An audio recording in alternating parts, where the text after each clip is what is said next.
నమస్తే, నేను మీ జాహ్నవి. మనతో ఉన్నారు ప్రముఖ జ్యోతిష్య వాస్తు పండితురాలు, ప్రముఖ ఆధ్యాత్మికవేత్త మన తనుష్క గారు. మాట్లాడేద్దాం. నమస్తే అమ్మా. నమస్తే అండి. అమ్మ, ఏకాదశులు మొత్తం ఏకాదశులు 24 కదమ్మా? అవును, యాక్చువల్ గా మీకు అది 25 చెప్తూ ఉంటాము, ఎందుకంటే ఒక్కొక్క సంవత్సరంలో ఒక ఏకాదశి ఎక్స్ట్రా వస్తుంది. అయితే అమ్మ, ఈ 25 అంటున్నారు కదా, అసలు ఏకాదశులు ఆ విశిష్టత ఏమిటి? ఏకాదశులు ఏ ఏకాదశి ఎలా జరుపుకోవాలి, ఎవరు జరుపుకోవాలి, కాస్త వివరంగా డీటెయిల్ గా ఎక్స్ప్లెయిన్ చేయండి అమ్మా. ప్రతి ఒక్కరికి జాతక రీతిగా మనం చూస్తూ ఉంటాం, పూర్వ జన్మ కర్మ ప్రకారం వస్తుంది. సో వాళ్ళ జాతకానికి దాంతో పాటు ఈ పూజలు ఇవి కరెక్ట్ మనం మంచిగా చేసుకుంటే తప్పకుండా వాళ్ళకి ఫలితం అంటే ప్రతి ఒక్కరిది జాతక పరిశీలన చేస్తే ఇంకా మంచిగా ఏకాదశి చేయాలనేది అప్పుడు మంచిగా తెలుసుకోవచ్చు. ఎందుకంటే ఇప్పుడు వీళ్ళు పూర్వ జన్మంలో ఏం పాపం చేశారు అనే దానికి పూర్వ పుణ్యస్థానం జాతకంలో కనిపిస్తుంది. ఇప్పుడు పూర్వ పుణ్యస్థానం ఒకరికి మకర లగ్నం అనుకోండి, వాళ్ళకి పంచమ స్థానం ఏమైతుందంటే శుక్రుడు అవుతాడు. సో అంటే పూర్వ పుణ్యస్థానాధిపతి శుక్రుడు అంటే ఫీమేల్ ఎవరినో అసలు పూర్వ జన్మంలో అంటే లేడీస్ ని ఇబ్బంది పెట్టుంటానో వాళ్ళ శాపం వల్లనో వాళ్ళకి సమస్యలు రావచ్చు. అలా ఉన్నప్పుడు ఈ ఏకాదశిని మొక్కడం వల్ల మంచిగా అవుతుంది. సో అప్పుడు ఏమవుతుంది, వాళ్ళ జాతకం తెలుసుకునేటప్పుడు మంచిగా అవుతుంది. ఇప్పుడు సర్పదోషం ఉన్న వాళ్ళ లగ్నంలోంచి అంటే పూర్వ పుణ్యస్థానం ఏంది తెలుసుకుని దాని తర్వాత ఫాలో అవడం ఏ సమస్యలో దాని తగినట్టుగా రెమెడీ ఉంటుంది. సో ఇప్పుడు ఏంటంటే ఇంకొకటి కామత ఏకాదశి, ఇది వచ్చి ఏమైతుందంటే జనరల్ గా వచ్చి చిత్త మాసం అంటే చిత్రై మాసం అంట తమిళ్లో. బట్ ఈ మాసంలో వచ్చి శుక్లపక్షం తిథిలో వచ్చేది కాబట్టి యాక్చువల్ గా ఏంటంటే దీన్ని మొక్కేదాని వల్ల ఆ ఏకాదశిలో వ్రతం ఉండేదాని వల్ల భార్యాభర్తల మధ్యలో ఉన్న గొడవలు పోతుంది అని చెప్తారు. ఇట్లా మనం ప్రతి ఒక్క ఏకాదశికి మనం చెప్పుకుంటూ ఉంటే అసలు 25 ఏకాదశిలు చాలా మంచి ఫలితాలే ఉంటుంది. తర్వాత వరుణతి ఏకాదశిని అంటారు, అంటే వరువు తిథి అట్లా అని అంటారు. దీన్ని జనరల్ గా ఏంటంటే వైకాశి మాసంలో వస్తుంది. సో దీనివల్ల చాలా మంచి ఫలితాలు అంటే సకల పాపంని పోయి మంగళకరమైన మనకు ఒక బ్లెస్సింగ్స్ దేవుడి దగ్గర నుంచి దొరుకుతుందంటే అది ఈ ఏకాదశి వల్లని చెప్తారు. తర్వాత ఏంటంటే మోహిని ఏకాదశి అని చెప్తారు. సో ఇది కూడా ఏంటంటే మన పూర్వ జన్మంలో చేసిన పాపాలు తొలగించుకోవడానికి, తర్వాత రామచంద్రమూర్తి కూడా అంటే విష్ణుమూర్తి ఆయన వశిష్ఠ దగ్గర దీని గురించి కూడా కొన్ని విషయాలు తెలుసుకున్నారు. ఈ మోహిని ఏకాదశి గురించి కూడా కథలో ఉంటుంది. సరే, తర్వాత అపరా ఏకాదశి అట్లానే ఉంటుంది. బట్ అపరా ఏకాదశి ఏమైతుందంటే ప్రతి దానికి ఇప్పుడు ఒక మాట అబద్ధం చెప్పి ఉన్నారు, దాని వల్ల కూడా దోషాలు వస్తుంది. ఒక అబద్ధం వల్ల ఒక లైఫ్ కూడా పాడవుతాయి కదా. సో అలాంటి దోషాల గురించి కూడా అసలు ఈ పూజలు చేసుకోవచ్చు అపరా ఏకాదశి తిథిలో. ఇప్పుడు మనం చేసుకుంటూ ఉంటే ఇక్కడ నిర్జల ఏకాదశి అని ఒకటి ఉంటుంది. ఇది తమిళ మాసం ప్రకారం ఆని మాసంలో వస్తుంది. దీనికి సంబంధించింది ఏంటంటే యాక్చువల్గా ధర్మపుత్రుడు అంటారు కదా, అసలు పంచపాండవులలో తన గురించి వచ్చినది అనమాట. అంటే వ్యాసర్ని ఆయన దర్శనం చేసుకుని తర్వాత తను ఎన్ని కష్టాలు పడుతున్నాడు కదా, దీనికి నేను అసలు ఏందా చేయవాలా, ఎందుకు నాకు ఎన్ని కష్టాలు వచ్చింది అని చెప్పి తను మొక్కిన వచ్చే ఏకాదశి నిర్జల ఏకాదశి అన్నమాట. అంటే చూడండి, మనకు దేవుళ్ళే ఈ ఏకాదశిలో వ్రతం ఉండి ఉన్నారు. సో అప్పుడు రామచంద్రమూర్తి గాని ఇక్కడ పంచపాండవుల ధర్మరు గాని అసలు ఏంటంటే తను అసలు ఫస్ట్ అతను కదా ధర్మపుత్రుడు. సో ఇట్లా ప్రతి ఒక్కరు కూడా ఈ ఏకాదశి అంటే వ్రతం ఉండి అసలు పూజలు చేసుకుని తర్వాత చాలా బాగా అయినారని చెప్పుకోవాలి.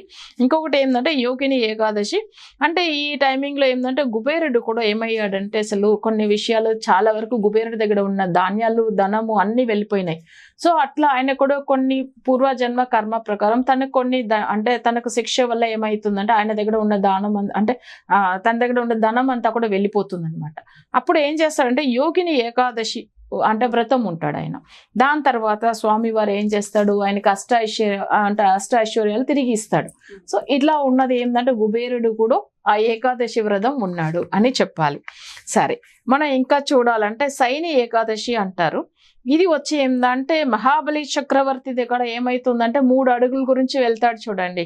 అప్పుడు ఏమైతుందంటే త్రివిక్రమ అవతారం తీసుకుంటాడు చూడండి. మహాబలి చక్రవర్తి దగ్గర వెళ్ళి 3 అడుగులు అడిగిన దానికి ఏమైతుందంటే వామన అవతారం, ఆయన మీకు తెలిసే ఉంటది. ఆయన ఏం చేస్తాడు, అసలు ఆ టైమింగ్ లో ఈ ఒక వ్రతం ఉండి తను అన్ని విధంగా తను అనుకున్న పనులన్నీ సాధించాడు అని చెప్పాలి. సో ఇంకొకటి ఏంటంటే ఇక్కడ మనం చెప్పాల్సింది ఇక్కడ కామిక ఏకాదశి గురించి చెప్పాలి. యాక్చువల్గా ఇది 17వ ఏకాదశి. జనరల్గా మన 25 ఏకాదశిల గురించి చెప్పుకోవచ్చు, కానీ మనకు మాట్లాడేదానికి టైం లేదు.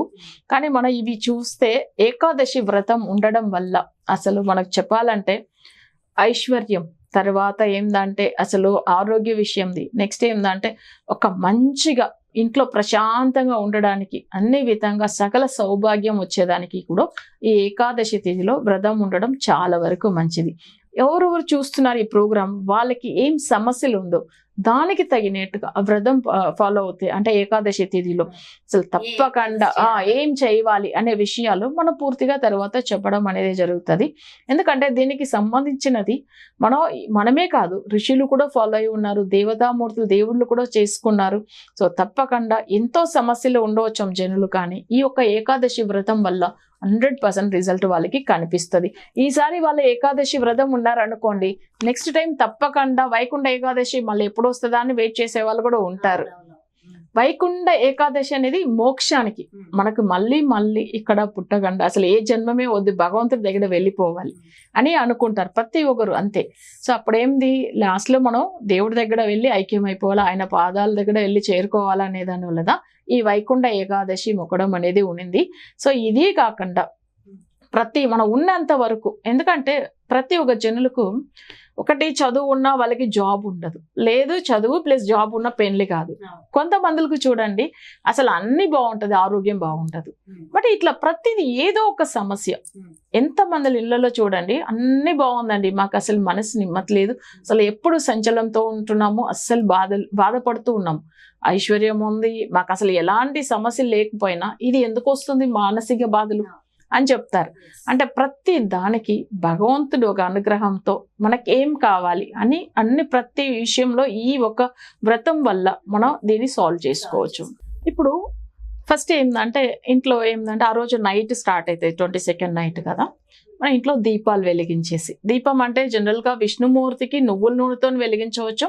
అట్లానే మనం ఏంటంటే అమ్మవారి గురించి మనం చేస్తున్నాం కాబట్టి యాక్చువల్గా ఏంటంటే వచ్చి నెయ్యి దీపం వెలిగించవచ్చు. ఎందుకంటే విష్ణుమూర్తిలోంచి వచ్చిన అమ్మవారి ఏకాదశి. సో మనం ఏంటంటే నెయ్యి దీపం వెలిగించే వాళ్ళు వెలిగించవచ్చు, లేదు నువ్వుల నూనె ఆయనకి ఇష్టమే, అసలు ఆ నువ్వుల నూనెతో కూడా వెలిగించవచ్చు. వెలిగించేసి ఫస్ట్ ఏంటంటే గణపతి అన్నమాట. సో గణపతి మంత్రం అంటే గణపతి అనేటప్పుడు మనం ఇప్పుడు ఏంటంటే శివకులంలో ఉండేవాళ్ళు గణేషుని మొక్కుతారు, కానీ వైణవ కులంలో ఉన్న వాళ్ళు ఏంటంటే ఆయనకు వచ్చి విశ్వసేన అని మీకు ఆల్రెడీ చెప్పి ఉంటాను, ఆయనని మొక్కుతారు. లేకపోతే ఏంటంటే అసలు తుంబికే ఆళ్వార్ అంటారు. తుంబికే ఆళ్వార్ అంటే ఏంటంటే గణపతినే ఆయన విష్ణుమూర్తి రూపంగా, అంటే వాళ్ళ ఒక దాంట్లో విశ్వసేనగా మొక్కుంటారు. సో అలా మొక్కుని కూడా స్టార్ట్ చేయవచ్చు. ఆ పూజ స్టార్ట్ చేసిన తర్వాత ఏంటంటే విష్ణుమూర్తికి ఆయనకు విష్ణు గాయత్రి మంత్రం చదువుకుని తర్వాత ఏంటంటే తులసి దళాలతో అర్చన చేయవచ్చు. అయితే ఆయనని ఎలా ఫోటో పెట్టేసుకొని చేయవచ్చు, లేదు సాలగ్రామం మూర్తిగా అంటే సాలగ్రామం స్టోన్ ఉంటాయి కదా, అలాంటి దేవుడు అలా కూడా మొక్కవచ్చు. తర్వాత స్వామివారిని ఎలాంటి అసలు విగ్రహ రూపంలో కూడా మొక్కవచ్చాము. కానీ ఆయనకి ఏంది, మనం చేయవలసిన మంత్రము విష్ణు గాయత్రి సరిపోతుంది, అది 2 లైన్ ఉంటుంది కాబట్టి. ఎందుకంటే దేవతామూర్తిలో అసలు చాలా గొప్ప దేవుడు విష్ణుమూర్తి ఎలానో మంత్రాల్లో కూడా గాయత్రి మంత్రమే చాలా మంచి ఫలితం ఇస్తుంది. అలానే ఇప్పుడు తీర్థంలో కూడా చూడండి, అంటే గంగద అసలు చాలా ఫేమస్, మనకు తెలిసే కదా. అసలు అలాంటిది ఇట్లా విష్ణుమూర్తికి సంబంధించిన గాయత్రి మంత్రం అంటే ఆ మంత్రం 2 లైనే ఉంటుంది. ఓం నమో నారాయణ అని చెప్పేసి తర్వాత ఓం నారాయణాయ విద్మకే వాసుదేవాయ ధీమహి తన్నో విష్ణు ప్రచోదయాత్. ఇది చాలా ఈజీగా ఉంటుంది ఈ మంత్రం. ఈ మంత్రం పాటించి 108 తులసి దళాలతో అర్చన చేయవచ్చు. లేకపోతే ఆయనకి ఇష్టమైన పువ్వులు ఉంటాయి చూడండి, అంటే మనం వచ్చి ఏంటంటే సంపంగి పువ్వులు అని అంటాం, దాన్ని మీరు తెలుగులో ఏం చెప్తారో తెలియదు, రజనీకాంత పువ్వులు అని అంటారు చూడండి, వైట్ కలర్ సంపంగి. సో అలాంటి దాంతో అర్చన చేయవచ్చు. ఇంకోటి గ్రీన్ సంపంగి ఉంటుంది చూడండి, చిన్నగా ఉంటాయి. సో దాంతో కూడా అది ఇష్టం అన్నమాట విష్ణుమూర్తికి. సో దాంతో అర్చన చేయవచ్చు. లేకపోతే తులసి దళాలు, ఇవి ఒకవేళ ఈ పువ్వులు దొరకకపోతే తులసి దళాలతో అర్చన చేయవచ్చు. చేసి మంత్రం పాటించి ఆయనకు అసలు ప్రసాదం పెట్టి తర్వాత ఆరతి ఇచ్చిన తర్వాత ఆ రోజు మేల్కొని ఉంటారు. అసలు నిద్ర అంటే వీళ్ళు నిద్ర బావును అంటే మన తెలుగులో మీరు అది ఏమంటారు అసలు, ఆయననే జాగరణ అంటాం. ఓకే.